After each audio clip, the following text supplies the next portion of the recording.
Are you already thinking about your financial goals for this coming year? As we're wrapping up the end of the year, are you thinking, hey, there might be some things I want to do differently next year so that my finances can be in a better situation, less stress, more money, less to do, all of the things. If that's kind of where your head's at, this is going to be the perfect video for you as I talk about 5 things I'm going to do differently come the new year.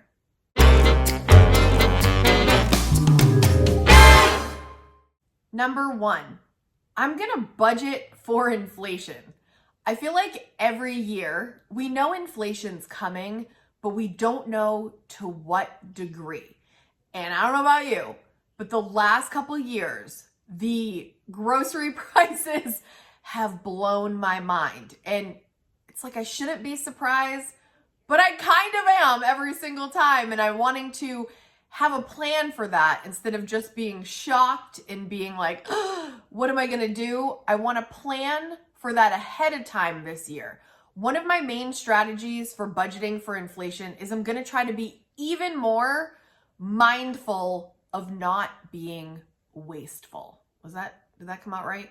I want to be less wasteful and I want to be mindful of it when it comes to spending money on gas, when it comes to shopping strategically for my groceries.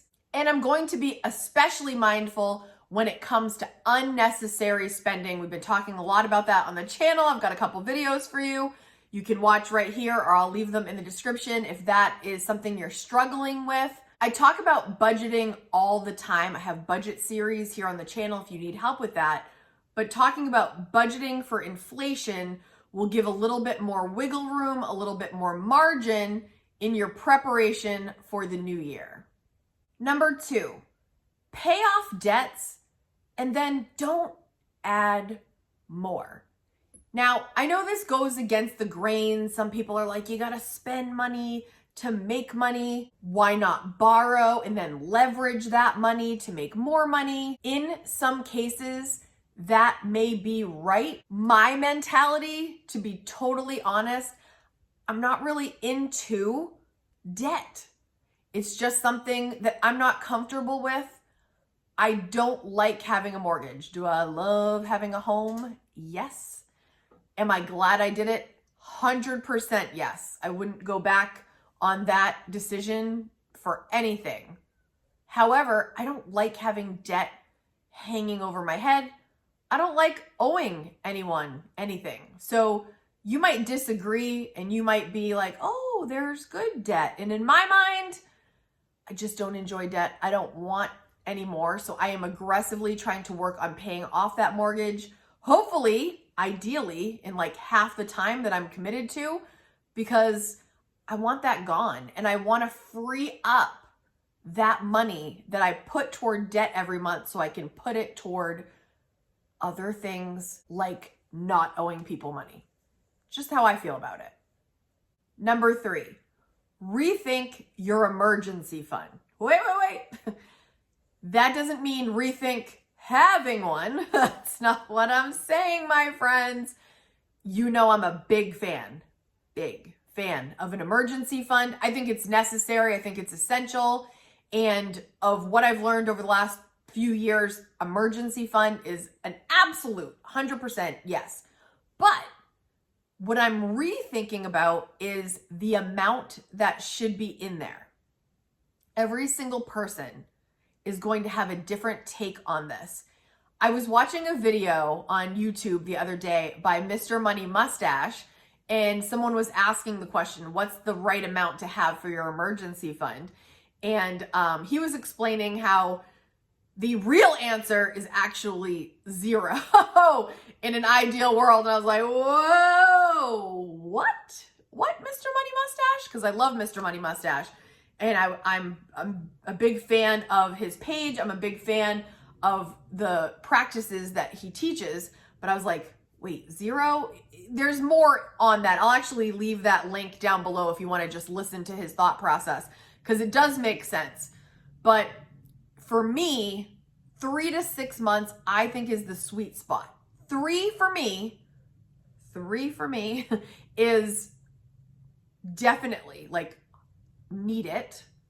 6 months is probably closer to what I'm comfortable with. But there was a point where I used to think a year was right. And I think it's because I was watching some other frugal channels and someone had said they had built up a year, and I thought, oh, that is amazing. And it is amazing. But for me, going into the new year, my new thought process is, I think 3 to 6 and cut it off. I don't think I need the year / I'm not saying I don't need it, but I don't think that money sitting there for a long period of time, even if you're in a high yield savings, the 3 to 6 months in a high yield savings would be great. But beyond that, I feel like I want to put that money in investments or pay down the mortgage. Like, I think that is a better strategy, but I'm hesitant because you're always like, what if? What if I need that money? 3 to 6 months, I think should be solid. That's where I'm going for this coming year. And the rest, I'm just rethinking it. I got to still do some math, but I might even more aggressively work on the mortgage or decide what it is that I really want to do beyond the 3 to 6 months that's going to make me comfortable. There's other things that I've got to think about down the pipe. I've got a growing boy. I've got, things for him down the road that are going to cost money, and just life in general and all that. Take a second right now and let me know in the comments, what's your ideal amount / length of time that your emergency fund will last? I'm curious, anything you want to share, let me know down in the comments so I can read through and see where everyone else's head is at on that. Number 4, I am going to choose to refuse to fall for marketing schemes. I fall victim to this actually quite easily. I've gotten better over time. There are sometimes that there are such brilliant marketing schemes, and I'm like, oh, if I get that, it is going to change my life. But let's think about this, guys, for the next year, right? What item have you actually bought that when you heard about it, you thought, when I get this, life is going to change? Like a magical wand is going to be waved and your life's going to be different. And how many times did that actually come true? I'm actually truly curious. Is there a product? Is there an item that after you bought it, the longevity of the excitement and the results have continued? Because if there is, I need to know. Then I'll look and see if I need to buy it. But seriously, I was watching a video from Minimal Mom not too long ago. I think it was an older one. And she was saying that her friend had said, the magic is in the motion, not the potion. For example, when a brand is saying, if you buy this face wash, your face is gonna be so different, right? But the magic is more of in the repetition of actually using a product and not the actual product. I don't know. There's probably, of course, situations where that's not true, but I was thinking about what she said and I was like, the magic is in the motion, not the potion. The magic is really in using an item regularly, or cleaning products.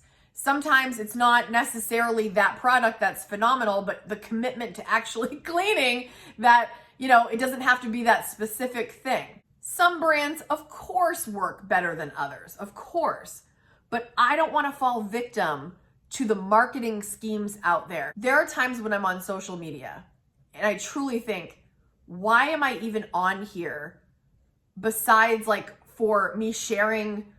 I'm trying to be helpful with my content, but when I'm looking at Instagram, for example, the whole thing is one big advertisement, right? And sometimes I just think, should I just delete Instagram? I don't know what the point is here. When you are scrolling through Instagram, what are you seeing?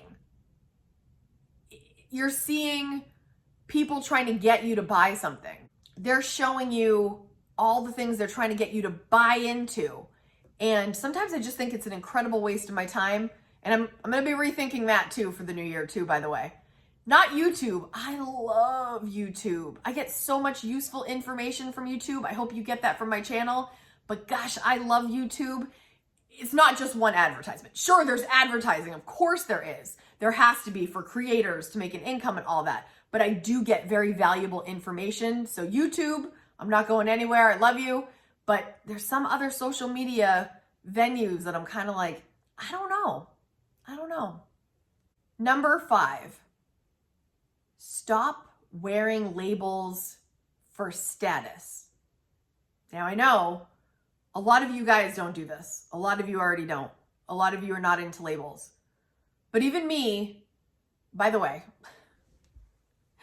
I did not even know what labels were until I was into college. I'm from a small town in Maine, and that wasn't like a thing. Besides like maybe when you were in high school and you got like a Champion sweatshirt and that was like cool. You know what I mean? Like a long time ago. But like Tiffany, Prada, Gucci, Louis Vuitton, right over my head until probably my 20s. And even then I didn't care that much. But why do people spend outrageous amounts of money to put out an advertisement for someone that is taking your money? Think about it. Just think about it. Louis Vuitton was a huge thing in college, and I just never took to it. I never understood like quite why that was so exciting. People thought it was a status thing. Like if you had a Louis Vuitton bag or Louis Vuitton luggage, ooh, like it was so like, wow. But when I think more deeply about things, you're paying to promote. You're like a walking billboard for this company that already makes a ton of money, that doesn't give a hoot about you. And you're just forking it over so you can be that person with the name on their shirt, with the name on their bag. The more I think about it, it kind of like blows my mind. If there was a brand that you really stood behind, I mean, are these luxury brands somebody that you stand behind, like they do good for others, you're trying to promote them? There are brands out there that I'm sure that you want to wear a t-shirt, wear a hoodie, wear some kind of support for something that you believe in, something you stand behind. But do you stand behind Gucci? I don't know, maybe you do. I don't know, just something to think about for the new year. Now's your turn. What's one thing that you want to do differently in the new year that will be a better choice with your money, help you reach a goal? What's going to be different this coming year that you're going to do to make progress? If you enjoy this kind of content, don't forget to hit subscribe and hit the like button. It'll help get these kinds of videos out to other people that are interested. And if you liked this video, I've got another one for you that I think you're going to love, and I'm going to leave it for you right here. Thank you so much for watching, K-Squad. I will see you in the next video. Bye, guys.